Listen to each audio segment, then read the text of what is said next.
Olá pessoal do Frontcast, tudo bem? Eu sou o Edgar Minhoto e hoje eu vou tratar com vocês sobre a vida de Jerônimo, um dos grandes líderes militares indígenas, mais especificamente um líder Apache, né, e que foi um dos líderes das guerras indígenas, que a gente conhece de forma geral ali como o Velho Oeste ou Faroeste, e ele foi um dos últimos, se não o último grande líder militar indígena a se render, né, durante todos os conflitos que as nações indígenas tiveram com os Estados Unidos da América em expansão para o oeste. Tá? Eu vou tratar da biografia de Jerônimo, na verdade da autobiografia dele, como sendo o primeiro vídeo de um novo bloco aqui de programas nossos, aonde eu vou estar tratando sobre líderes militares. Tá? Só que líderes militares no sentido geral. Entendeu? Vamos tratar sobre líderes militares no sentido somente de generais e quando a gente pega assim líderes militares mais no sentido ocidental, falar de generais, eu não vou falar de generais, de outros líderes militares. Até vamos pensar assim num termo mais abrangente, que são líderes de guerra, guerreiros.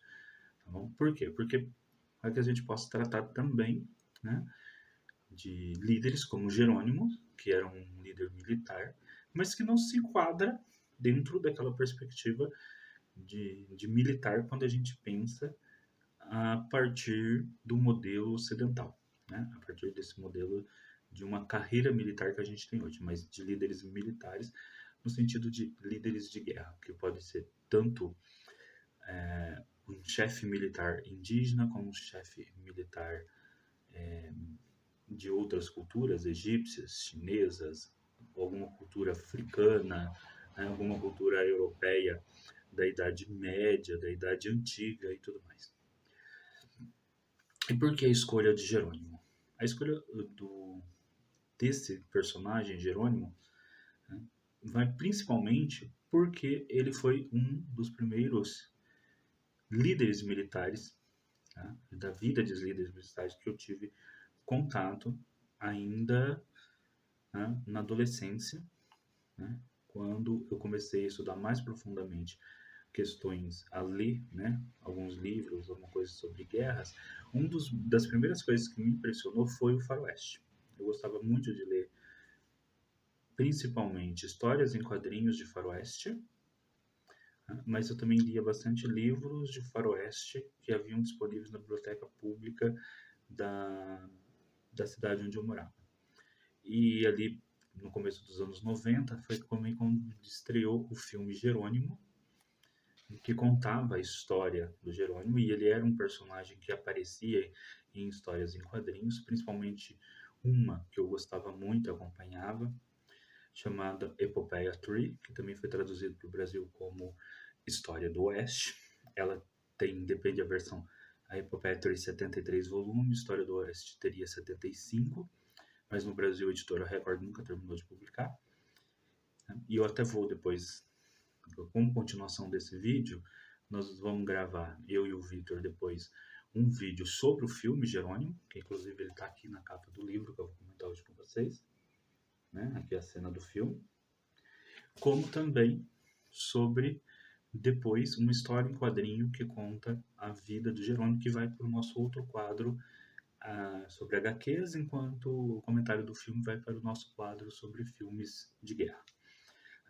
Então, desde essa época, essa figura do líder militar Jerônimo me impressionou muito, tanto como outras figuras de outros líderes militares do indígenas, como Touro Sentado, Cavalo Louco, que depois eu pretendo trabalhar aqui com vocês, e também futuramente de líderes indígenas de outras regiões do mundo, líderes militares como o Brasil também.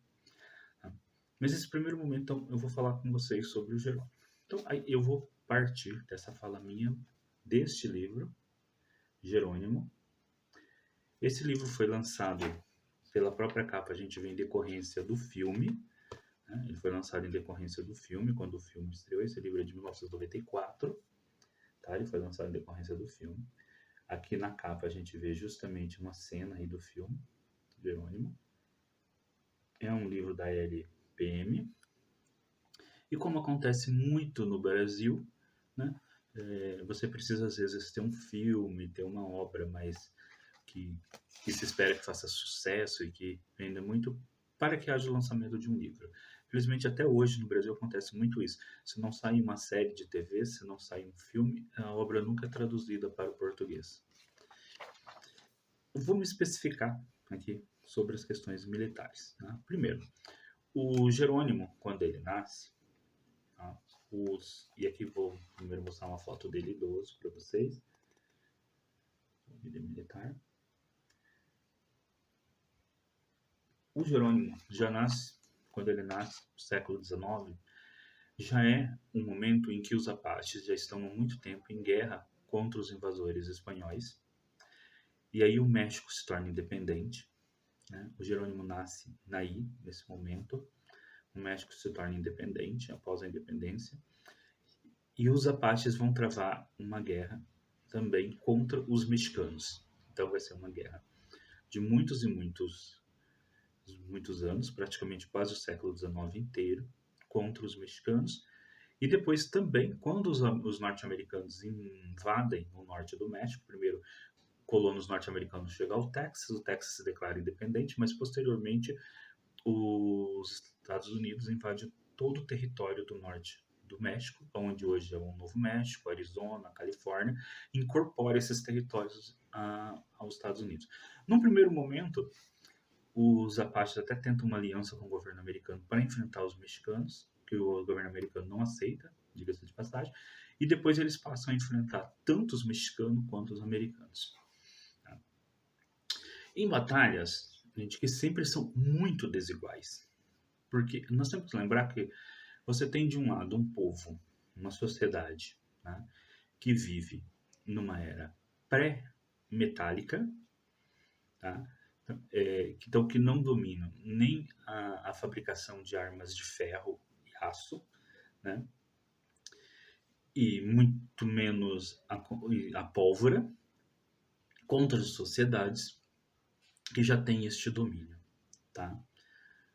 O livro se refere muito à palavra tribo. Eu não gosto de usar a palavra tribo, né? Eu sou antropólogo, e a palavra tribo ela traz uma carga muito negativa. Então, vou usar com vocês aqui a palavra sociedade, apesar que se você for ler o livro ali está escrito tribo. Eu vou usar a palavra sociedade, povos e nações, que são os mesmos que nós usamos para as sociedades, povos e nações europeias e as nossas próprias, então também usaremos isso para as sociedades, nações indígenas, tá bom? Então, a sociedade Apache era uma sociedade, tá, organizada, né, em diferentes núcleos sociais, né, que no termo geral nos gibis você vai encontrar esses núcleos dados como tribos. Tá? Então, mas os Apaches têm 4 grupos principais, né, que formam a nação Apache, e esses grupos têm subdivisões ou subgrupos. Por isso que às vezes aparece muito nome de nações Apaches, quando na verdade são nomes de grupos. Então, se a gente pega aqui a própria introdução desse livro, ele vai citar, né, alguns desses grupos, por exemplo. Deixa eu só. E, os Chiracauá, os Mescaleiros, os Lipãs e os Jicarila. Outros vários grupos que são citados, né, são tribos que fazem parte de um desses grupos majoritários. Bom, o Jerônimo é um Chiracauá. Tá? E o Jerônimo é um líder guerreiro. Só que o Jerônimo é um líder guerreiro, e aí nós temos que que diferenciar líder guerreiro e líder tribal. Líder tribal é o chefe da tribo. Mas além do líder tribal, por vezes, quando os apaches faziam campanhas militares, era eleito um líder guerreiro. Principalmente quando tinha muito mais de uma tribo, porque quando tinha, era uma única tribo, né? Eu estou usando aqui a palavra tribo, né? Força do hábito, até porque o livro está escrito da palavra tribo, né? Mas quando então, até falei para vocês que eu não gosto da palavra tribo, né? E depois eu vou até marcar um vídeo aqui que eu tenho, que eu gravei para outro canal onde é específico, porque eu vou deixar aqui na descrição, né? Para vocês entenderem essa questão com a palavra tribo. Quando um grupo Apache, né? Uma aldeia Apache, ela ia para a guerra só ela, geralmente o líder da aldeia, né? O cacique, que era o líder deles, ele comandava, né?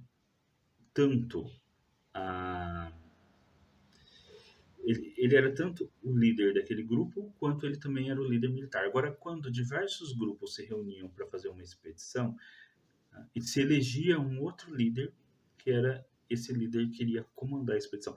Este líder guerreiro era Jerônimo. Tá? Agora, como o Jerônimo não era um líder natural, né, um líder, porque a liderança é passada de pai para filho, então vamos colocar assim, como ele não era um líder genético, né, porque não havia passagem familiar, como é que o Jerônimo se torna um líder militar? Por duas façanhas, por duas coisas.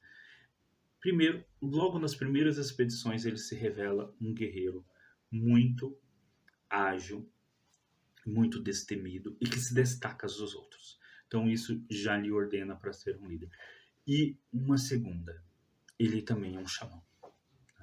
E isso às vezes não é explorado muito, mas essa autobiografia se realiza. Ele é um guerreiro xamã. Tá?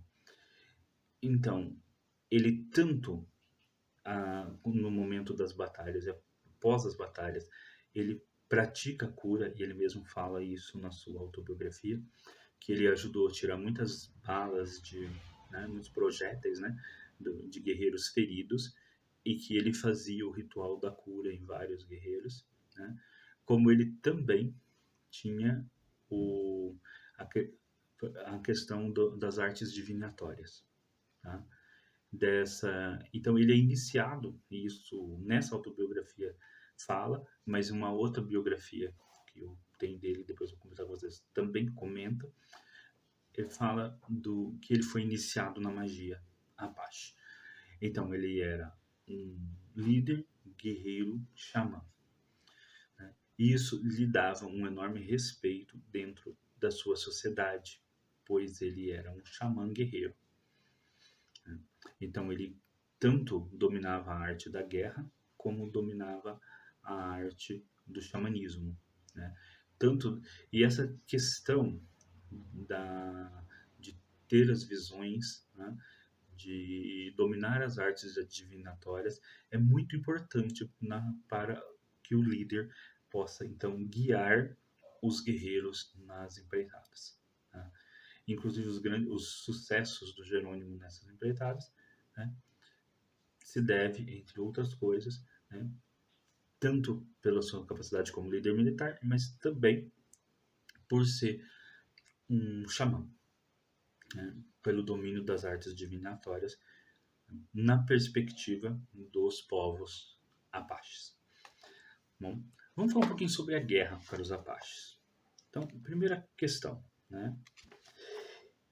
Uma das coisas, e aqui eu vou citar um trecho, né, da introdução da autobiografia, é que a guerra era acima de tudo um ritual. Então, a guerra entre os povos indígenas era sobretudo um ritual, antes da chegada dos europeus.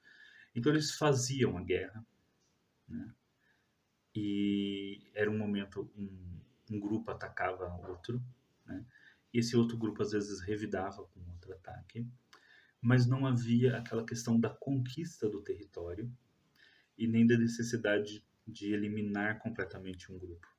Tá? Se um grupo ia lá e roubava 10 cavalos, o outro grupo ia lá, tá, depois fazia um ataque e roubava um número similar de cavalos, né? E o conflito ali, e se dava como que o conflito tinha se encerrado. Se por acaso um grupo matava uma ou duas pessoas de um grupo, o outro grupo ia lá e, na ação militar, e fazia uma ação de militar de represária, mas estava encerrado. A questão da guerra como geral e como permanente, né, era algo incompreensível para os indígenas. Eles foram aprender isso com os brancos. Outra questão da guerra que fica evidente aqui, muitas vezes lendo a biografia, o Jerônimo não consegue entender como militar, é a questão do Estado-nação. O México e os Estados Unidos é um Estado-nação. Então, às vezes o Jerônimo atacava uma cidade, ele ia lá e atacava uma cidade, e depois, muitas vezes, com o tempo, ele voltava a fazer comércio com aquela cidade, e ele falava assim, nós fazemos a paz com aquela cidade, porque eles voltam, e aí são recebidos pelos comerciantes, fazem trocas, e para os Apaches isso já era um tratado de paz. E aí ele é atacado por militares de outra cidade, e aí por um destacamento, não de outra cidade, né, de um destacamento, por exemplo, dos soldados mexicanos que estavam num forte numa outra cidade vizinha. E aí ele não entende por que ele foi atacado se ele não estava em guerra com aquela cidade. Porque a noção dele de pequenas sociedades, né, que, que no início, que no século XIX vão ser dominados tribos, né, a noção deles de que eles estavam em guerra com uma cidade, mas não com a outra, né, é para eles bem de acordo com as guerras, né, e com o meio social que eles viviam até então. Né?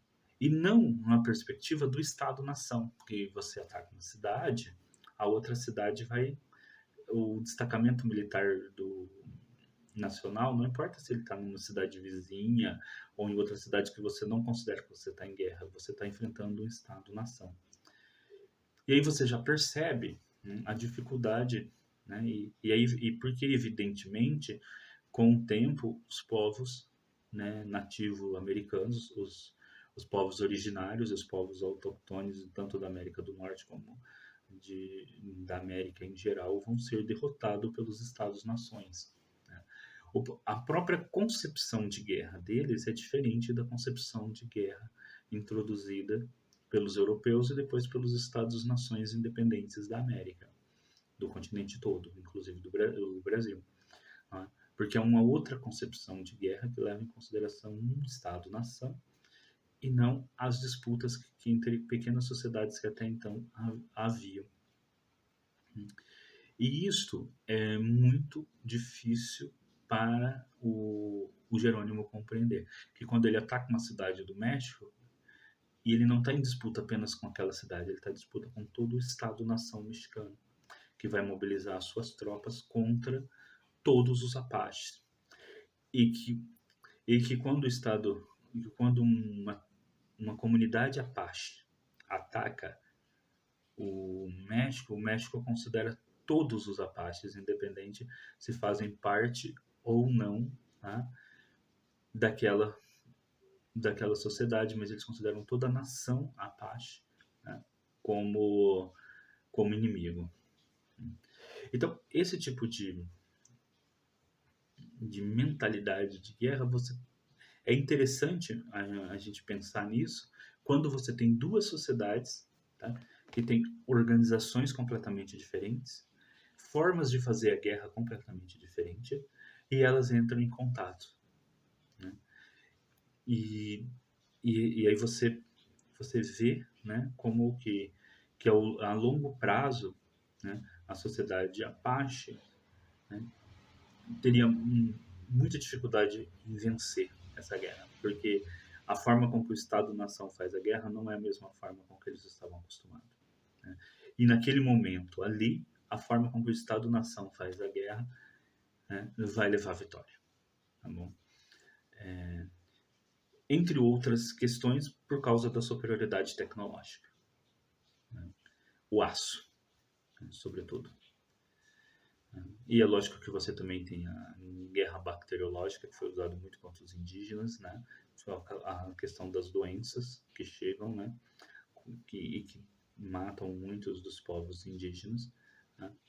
E que vai ser talvez até mais decisivo do que propriamente os conflitos militares. Né? Mas nesse momento o conflito militar entre essas sociedades é aquilo que eu gostaria de apontar como bastante interessante se você for ler essa autobiografia da perspectiva militar. Tá?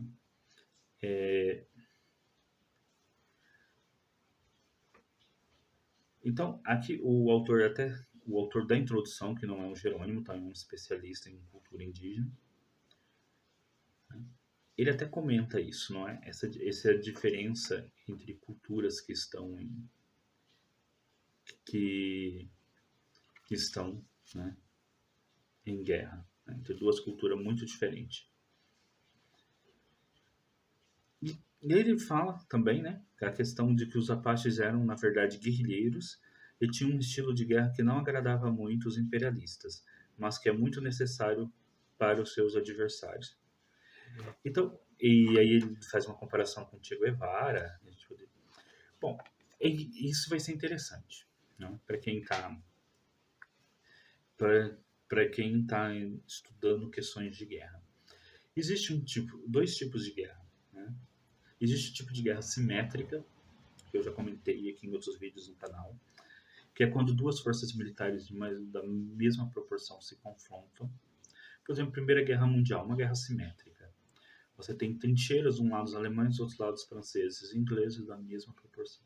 Existe o tipo de guerra assimétrica, que é quando uma força militar muito superior, por exemplo, o exército mexicano ou o exército norte-americano, contra uma força militar muito inferior, como os apaches, que inclusive não existe entre os apaches a distinção entre guerreiro e civil. Todos os homens são guerreiros, foram convocados para a guerra, e isso torna-se até um problema, porque as comunidades apaches elas são muito pequenas, então saem 20 homens para a batalha,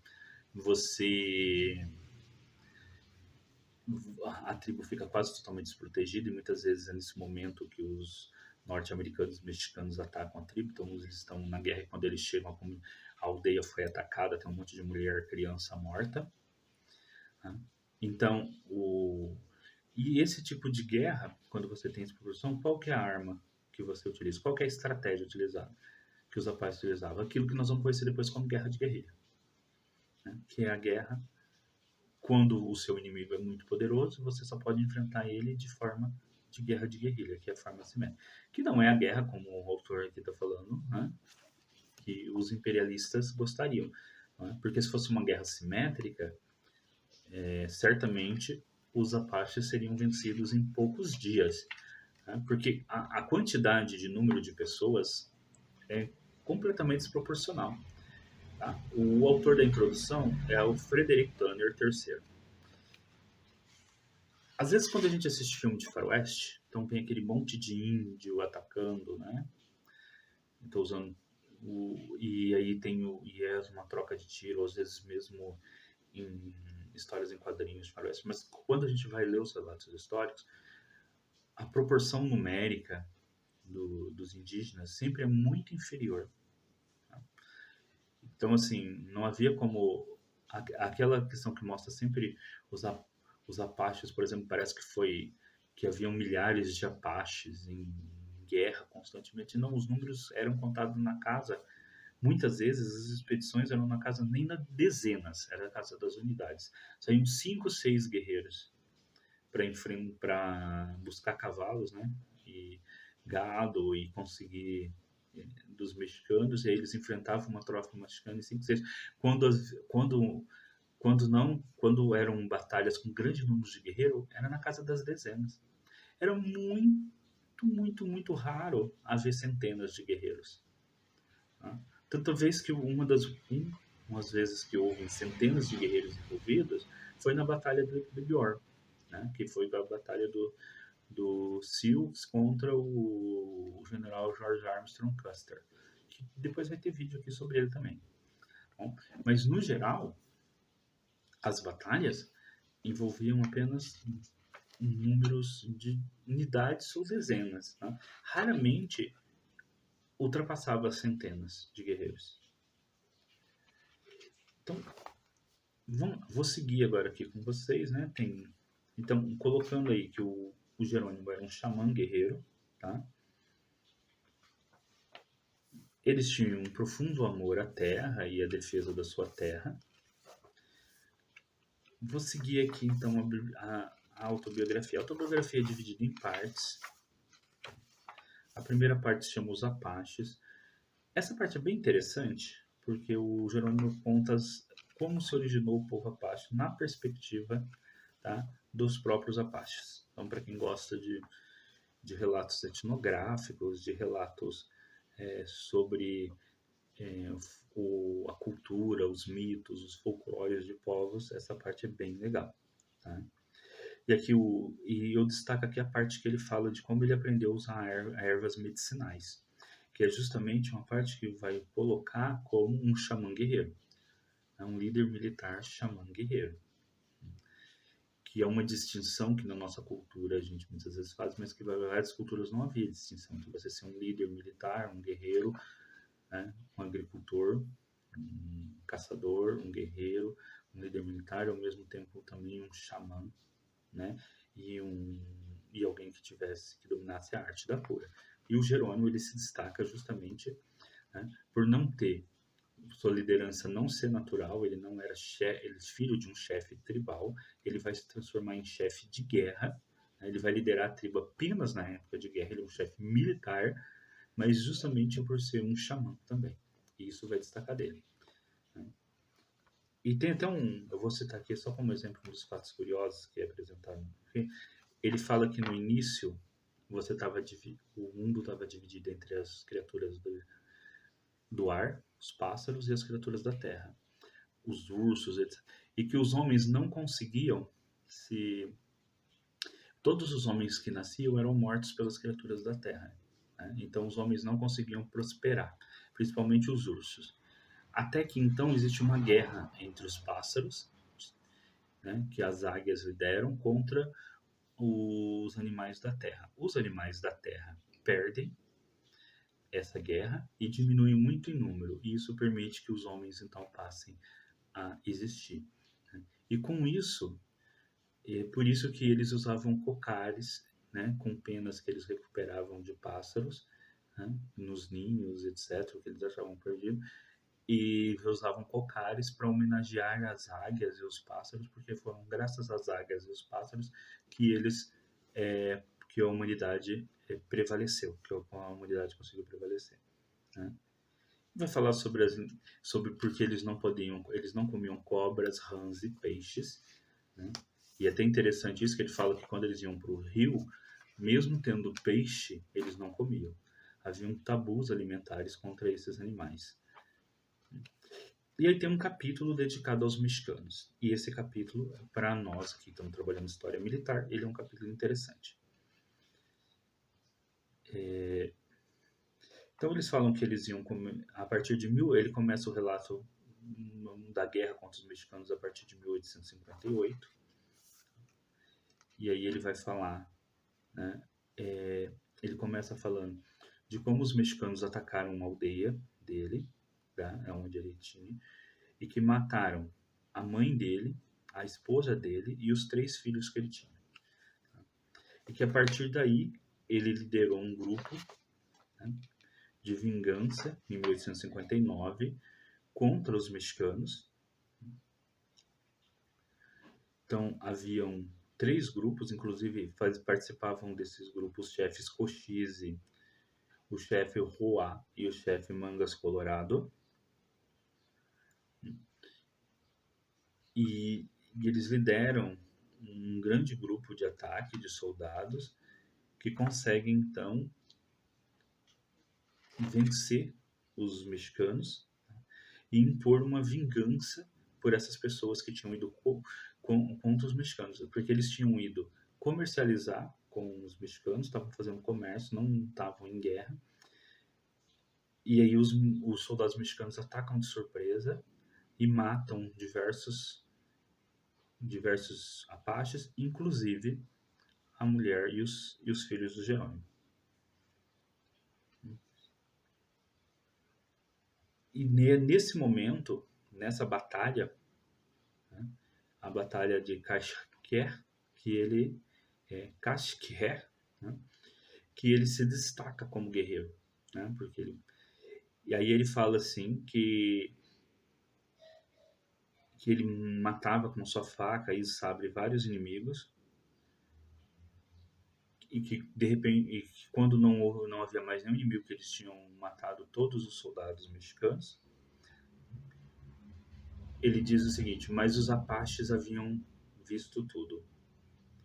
Então, os Apaches haviam visto como ele tinha se destacado militarmente, até porque ele estava, né, numa vingança ali pessoal, mas ele se destaca como líder, como coisa. Ele não está liderando esse primeiro ataque, mas a partir daquele momento, né, ele na verdade, ele lidera o ataque, mas sobre as ordens de vários chefes. Tá? Ele tem essa prerrogativa nesse primeiro momento de ir na frente, porque a família dele foi a mais afetada. Mas a partir dali, como ele se destacou, né, como um guerreiro temido e como liderança, ele vai, a partir daquele momento, toda vez que tem um conflito, ele vai ser eleito como chefe guerreiro. Ó, eu vou ler um pedacinho então aqui um trecho. Ainda coberto com o sangue de meus inimigos, ainda brandindo a arma com que conquistará a vitória, ainda vibrando de júbilo com o combate, a vitória e a vingança, fui cercado pelos guerreiros apaches e nomeado chefe guerreiro de todos os apaches. Então dei a ordem de escalpelar os mortos. Eu não podia trazer de volta a vida de meus entes queridos, nem os guerreiros mortos. Porém, podia reorganizar-me com esta vingança. Os Apaches já haviam vingado o massacre de Kashkia. Fecha aspas. Mas aí ele vai ficar. Ele é eleito chefe guerreiro. Só que ele quer mais. Ele quer fazer outros ataques aos mexicanos. Só que os chefes militares, os Apaches, não querem mais. Eles querem a paz. Eles querem parar com os ataques e parar com a guerra. Então ele passa a fazer, ele mesmo, a liderar vários ataques. Às vezes, e esses ataques às vezes levam 2 guerreiros apenas, 3, né? Só quem quer realmente ir. Então ele fala de quando ele que ele conseguiu convencer 2 guerreiros, Acone e Coderrene, a acompanhar numa incursão ao território mexicano. Né? E aí ele fala de uma segunda expedição também, que ele vai com mais 2 guerreiros ao território mexicano. Aí já são 2 invasões, né? Em 1960 ele realiza uma terceira invasão ao território mexicano. Agora sim ele lidera 25 guerreiros e enfrenta a cavalaria mexicana. Aí em 1861, mais uma vez, ele volta com atos de guerrilha com mais 12 guerreiros, né? E em um determinado momento ele chega a enfrentar 3 companhias de soldados mexicanos que haviam cercado o acampamento, né? Mas conseguem fugir. E nesse momento ele tinha apenas 20 guerreiros, já uma quarta expedição. Aí em 1862 ele invade o território mexicano de novo com mais 8 guerreiros. E aí ele disse que apesar de um pequeno número, eles conseguiram matar 10 soldados, tendo perdido apenas um guerreiro.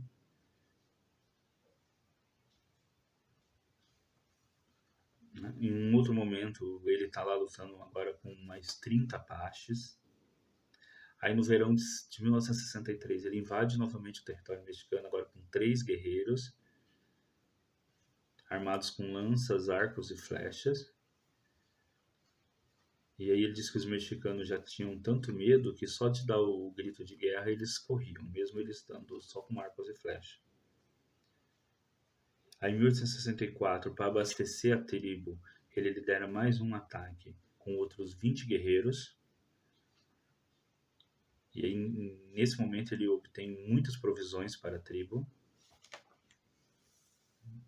Aí em 65, com 4 guerreiros, ele volta a atacar, né, a liderar uma outra expedição ao México. Aí em 1865, agora no outono, né, foi no verão, aí ele volta no outono para mais uma expedição com 9 guerreiros. Aí no verão seguinte, em 1866, ele leva 30 guerreiros e invade o território mexicano. Aí, aí em 67 é o Mangas Colorado, né, que é o chefe tribal, e ele vai agora apenas como guerreiro. Eles invadem novamente o território mexicano, mas eles acabam sendo derrotados. E aí ele decide, então, depois voltar ele com 6 para poder vingar essa derrota. E aí ele diz que ele venceu com 6 guerreiros, né, onde o Mangas Colorados com mais de 20 não venceu. Né? E aí um ano depois ele volta, né, em 1968 para mais uma expedição com 20 guerreiros. E aí segue, né, assim, várias vezes. Até em 73 o acampamento deles é atacado por soldados mexicanos. E aí ele volta para revidar. E aí aqui tem uma das grandes batalhas, que é a batalha de White Hill, né?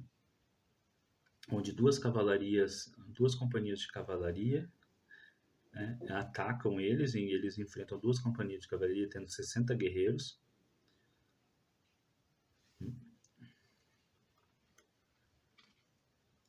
E em 1880 ele tem um novo conflito com os mexicanos, onde os soldados agora estão em minoria, são 24 soldados mexicanos contra 40 índios, só que os soldados mexicanos são armados com armas de fogo e eles só com arco e flecha. Nessa batalha eles perdem 12 guerreiros. E aí acontece, né, um tratado de paz que eles fazem com uma cidade, e justamente nesse momento eles são atacados pela cavalaria, e ele não entende se ele havia feito um tratado de paz com a cidade, por que a cavalaria atacou. E aí vai seguindo, né, várias batalhas. E tem até uma grande batalha que ele relata aqui, que é uma batalha onde ele dá ordem para os guerreiros deles, né, matar os oficiais mexicanos. E é uma batalha que dura por volta de 3 horas, que é a última batalha que ele travou contra os mexicanos, que vai acontecer em 1884. Que aí é a última batalha que eles travam contra os mexicanos, daí eles nunca mais atacaram o México, até porque o governo americano não permitia, fazia vários tratados para não permitir que eles cruzassem a fronteira. Tá? Então aqui a gente nota que os apaches travam uma guerra intermitente contra o governo mexicano aí por 3 décadas, né? O Jerônimo lidera diversos ataques. Mas uma coisa que é interessante então é que é uma guerra de guerrilha, né? É uma guerra onde você sai com pouquíssimas pessoas. Vocês veem pelos números assim, o máximo aí é 30, né?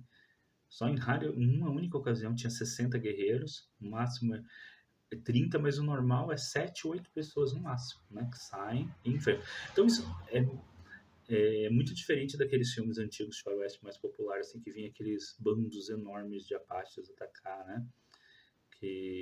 Não, os números são muito pequenos, porque são sociedades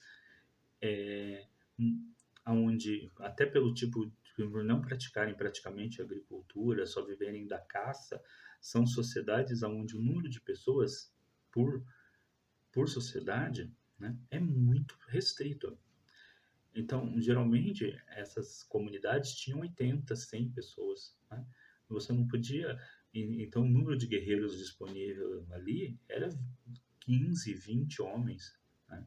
Aí você sempre tinha que deixar alguns para proteger, né, a comunidade. Então, você conseguia sair no máximo com 7 ou 8 homens para poder fazer os enfrentamentos. Às vezes, quando reuniam várias tribos, você conseguia, então, reunir 60 homens.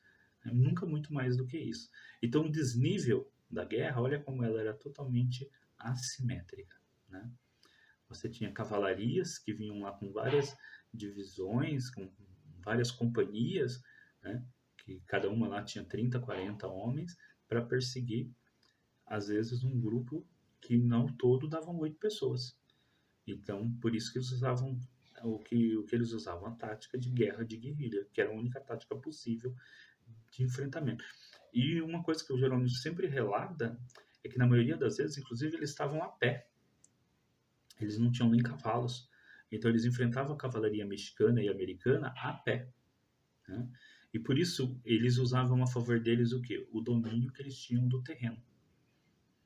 Então eles sempre andavam sempre eles estavam nas serras, nas áreas em onde o cavalo não fazia tanta diferença, né, no rosto, porque se eles enfrentassem seja a cavalaria mexicana ou a cavalaria americana de sem numa planície, eles seriam a pé, né, eles seriam completamente exterminados. Então eles tinham que levar o conflito sempre para as serras e as montanhas. Aí tem uma parte 3 que chama Os Homens Brancos, e aqui ele vai relatar todo o conflito que eles tiveram com os norte-americanos. Tá? Em determinado momento ele vai relatar que eles enfrentaram companhias de soldados norte-americanos sem ter nem flecha, só usando paus e pedras. Mas pelo próprio relato dele você percebe que eles tinham muito mais um enfrentamento muito maior, uma mágoa muito maior e um desejo muito maior de guerra com os mexicanos do que com os norte-americanos. Porque os mexicanos, nessa época, chegavam a pagar prêmios para quem trouxesse escalpos de Apache. Tá? Então, o scalpo é cortar essa parte aqui, né, da cabeça e trazer o cabelo. Então, davam prêmios para pessoas que traziam escalpos de Apaches. Então, me parece assim que isso você nota muito no relato, né? Eles consideram os mexicanos muito inimigos assim, históricos e inimigos que eles odiavam muito mais do que os americanos. Aí ele relata quando Mangos Colorado foi dado como morto e ele foi eleito chefe da tribo. Né? E ele vai relatando, né, de como eles fazem os ataques, geralmente para recuperar cobertor, né, essas coisas. E aí começa a política norte-americana de colocá-los em reservas. Né? E aí todo o relato é em torno de como eles fugiam dessas reservas. Geralmente eles fugiam dessas reservas para atravessar a fronteira e atacar os mexicanos. Né? Eles evitavam roubar os mantimentos, essas coisas de norte-americanos, mas eles atacavam a fronteira e pegavam dos mexicanos e aí reatravessavam a fronteira e iam para reservas. Isso gerava um problema até diplomático entre o governo americano e o governo mexicano. Por quê? Até a guerra entre México e Estados Unidos, os territórios apaches estavam dentro do México. Quando acaba e termina a guerra, os territórios apaches que estão acima do Rio Grande passam a estar dentro dos Estados Unidos. Mas a disputa histórica entre os apaches e os mexicanos ainda continua, com os apaches atravessando a fronteira, mas os soldados mexicanos não atravessam mais a fronteira. Então os apaches logo percebem que eles atravessam, atacam e fogem para dentro do território norte-americano.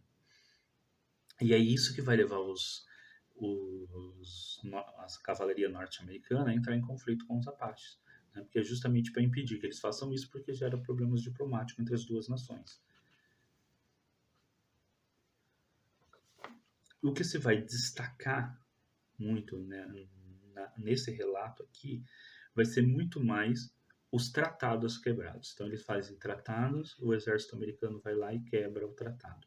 Muitas vezes em decorrência de relatos mentirosos feitos por pessoas, fazendeiros, outras pessoas de que tinham sofrido algum tipo de ataque dos apaches, e a generalização desse ataque, porque às vezes o Jerônimo fala que 1 ou 2 apaches saíram da aldeia sem consentimento, aí vão lá e roubam um boi em uma fazenda.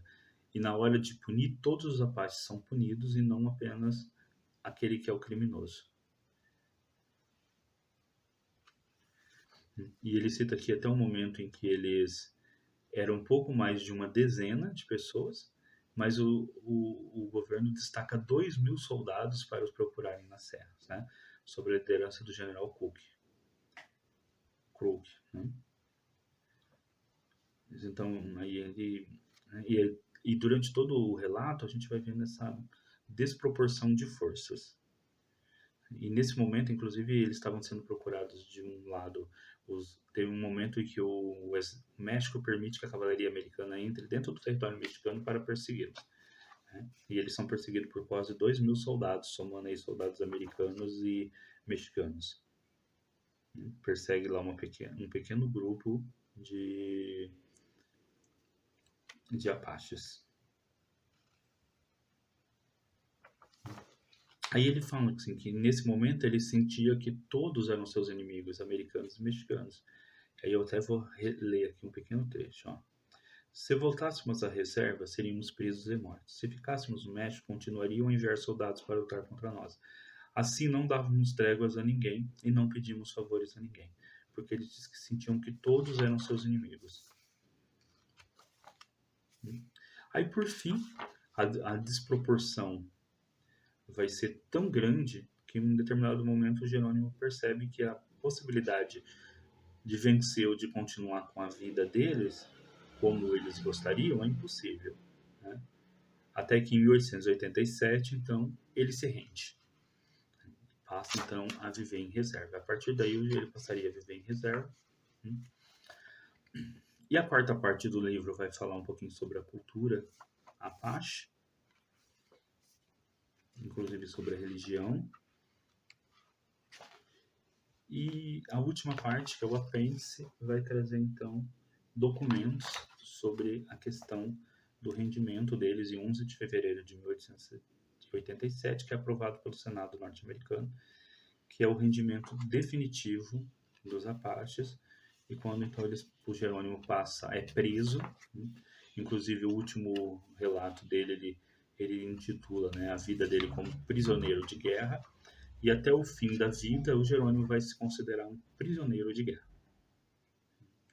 Ele vai tentar se adequar o máximo possível como agricultor, produzindo, mas aí ele reclama que mesmo como agricultor ele não se dá muito bem como agricultor, mas até que ele encontra, né, uma possibilidade de fazer uma atividade que é a criação de gado, que ele acaba gostando, só que mesmo assim ele não entende por que ele vende o gado, e uma parte do dinheiro não vai para eles, fica com o chamado fundo Apache, que era usado para comprar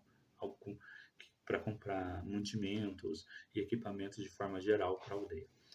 E aí você percebe então que era muito difícil essa adaptação deste povo, né, da nação Apache, aos costumes da nação norte-americana. Tá bom? Então é isso, pessoal. Esse livro aqui é Jerônimo. Eu acho um livro interessante para vocês procurarem e ler essa autobiografia de um líder militar indígena, principalmente para quem gosta de ler, né, sobre essa questão de guerras assimétricas e sobre a questão de guerra de guerrilha, pois o Jerônimo, pode-se dizer assim, foi um dos grandes inspiradores, né, um dos grandes estrategistas militares a usar a guerra de guerrilha.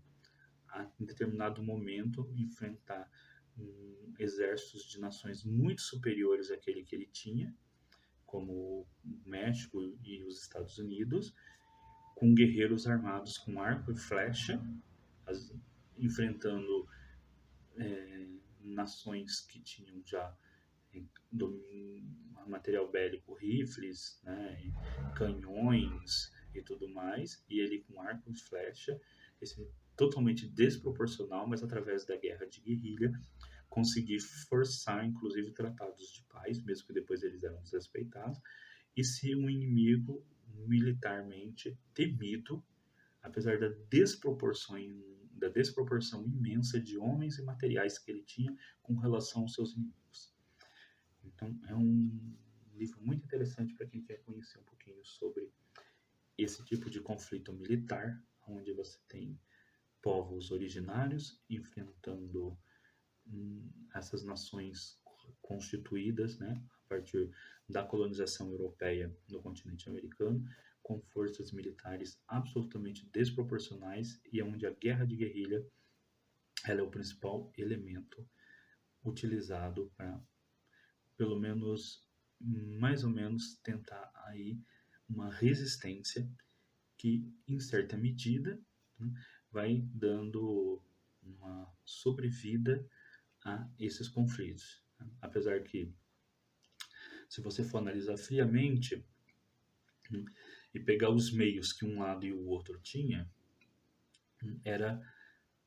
dá para você perceber claramente quem é que iria terminar como o derrotado.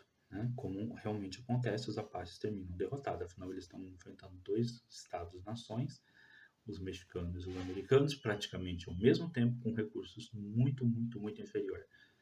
Mas ainda assim se destaca esse homem como um grande líder guerreiro, que é Jerônimo, e nessa luta complexa contra dois grandes estados-nações, consegue, afinal de contas, né, ainda que penosamente, fazer com que o seu povo tenha pelo menos a sua sobrevivência e um território ainda que restrito, e não aquele território originário que eles tinham direito, reconhecidos. Né?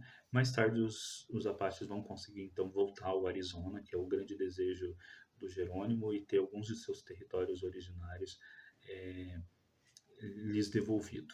Tá bom? Então é isso. Até o próximo vídeo, onde nós vamos tratar, né, de outro líder militar aqui, seja de alguma época, guerra ou da história militar como um todo. Então, até o próximo vídeo. Não se esqueçam de dar o like, não se esqueçam de fazer o comentário, não se esqueçam de, né, compartilhar os nossos vídeos e deixem aí sempre o seu comentário, nós vamos responder nos comentários. E se vocês também gostaram do vídeo, se gostam desse tema, né, de passar um pouquinho sobre a biografia dos grandes líderes militares, tá? O Jerônimo morreu idoso, não foi morto em batalha, ele venceu diversas batalhas, perdeu outras tantas, né? Você foi um líder que conseguiu se impor, apesar das imensas diferenças de forças que haviam, e se transformou talvez num dos mais conhecidos líderes militares indígenas. Tanto que a palavra Jerônimo ganhou até de nome, né? Passou até um domínio popular, né? que justamente tem a ver com a intrepidez do Jerônimo, né? De se lançar à batalha. Então é isso. Até o próximo vídeo.